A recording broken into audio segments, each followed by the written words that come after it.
Hello, sir and ma'am, Sergeant Avila and Sergeant Zabrano.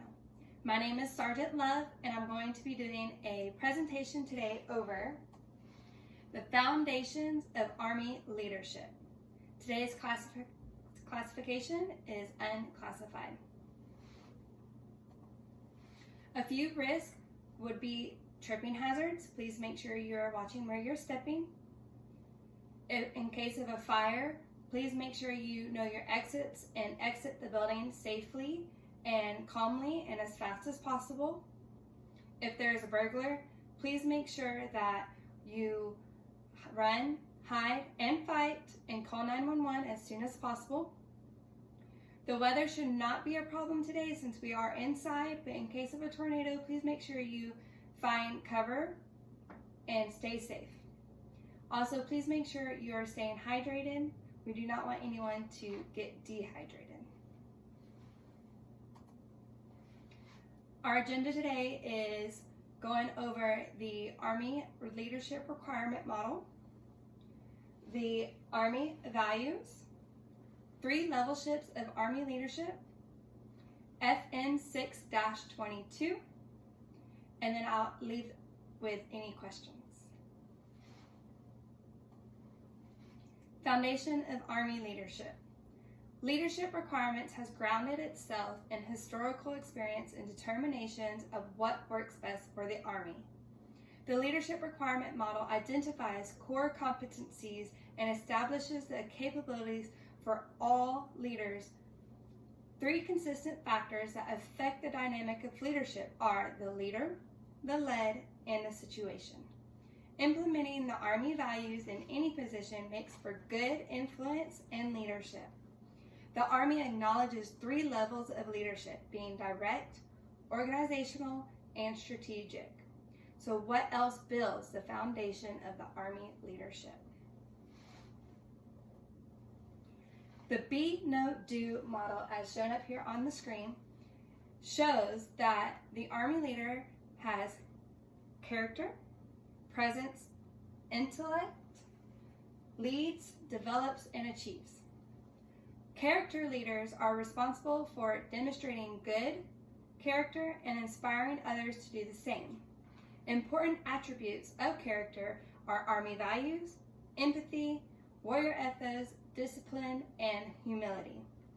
Presence shows what they stand for and what they expect others to carry. Having strength and endurance to lead others from the front, projecting self-confidence and having faith in the accomplishment of the mission. A leader's ability to think and lead others will differ intellectually based on experience, interpersonal tact, and expertise. Successful leaders will be, know, and do by leading their soldiers, developing their soldiers, and hopefully achieving any task and missions with their soldiers. As quoted by Dwight D. Eisenhower, the quality that can be developed by studious reflection and practice is the leadership of men. Great leaders live by the Army values. Loyalty, being loyal to the United States Constitution, the Army, the unit, and their soldiers. Duty, going above and beyond, completing their duty, and making sure that any duty that needs to be done is also done beyond their own personal duty. Respect, giving respect to their soldiers, their subordinates, their leaders, the Army, and civilians, and the unit as a whole. Selfless service,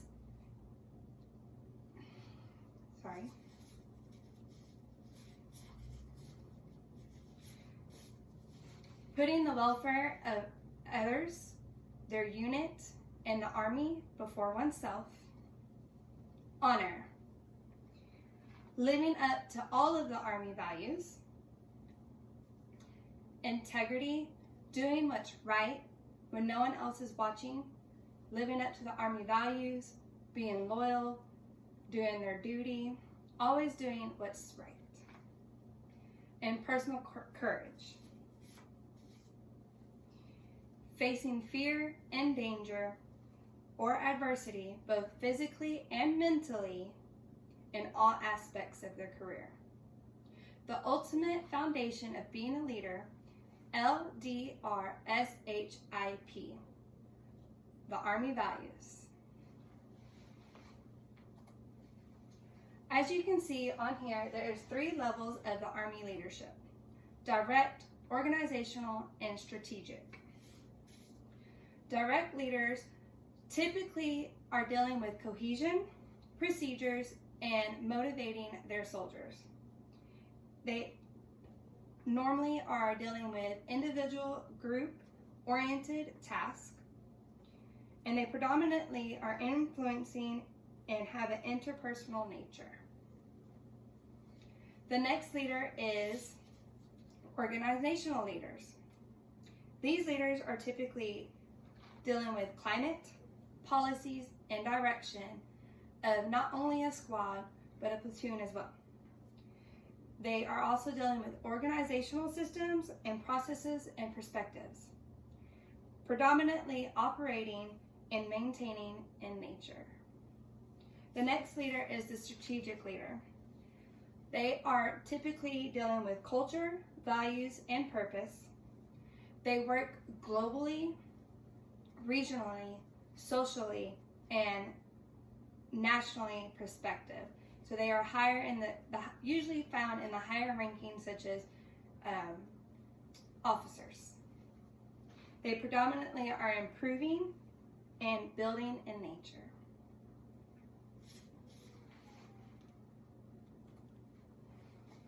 Developing others. As see here, there is a book that is known as FN 6-22, The Foundation of Army Leadership. Chapter 1 is about the basics of leadership, and Chapter 2 is about foundation of Army leadership. In Chapter 2, it talks about the foundation of Army leadership dating all the way back to when the Army first started in 1776. It also talks about how it correlates to protecting our Constitution, and it definitely goes into further detail of the Army values and the leadership requirement model.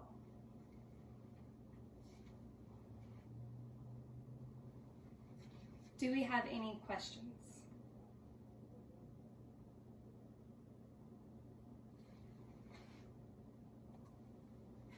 In conclusion of today's presentation, I'd like to talk about how we discussed the foundation of Army leadership. We went over the Army values, and we touched base over 6-22. Since there's no further questions, I'd like to thank you for your time today, and I hope you enjoyed my presentation. Please make sure you get home safe and enjoy your evening. Thank you.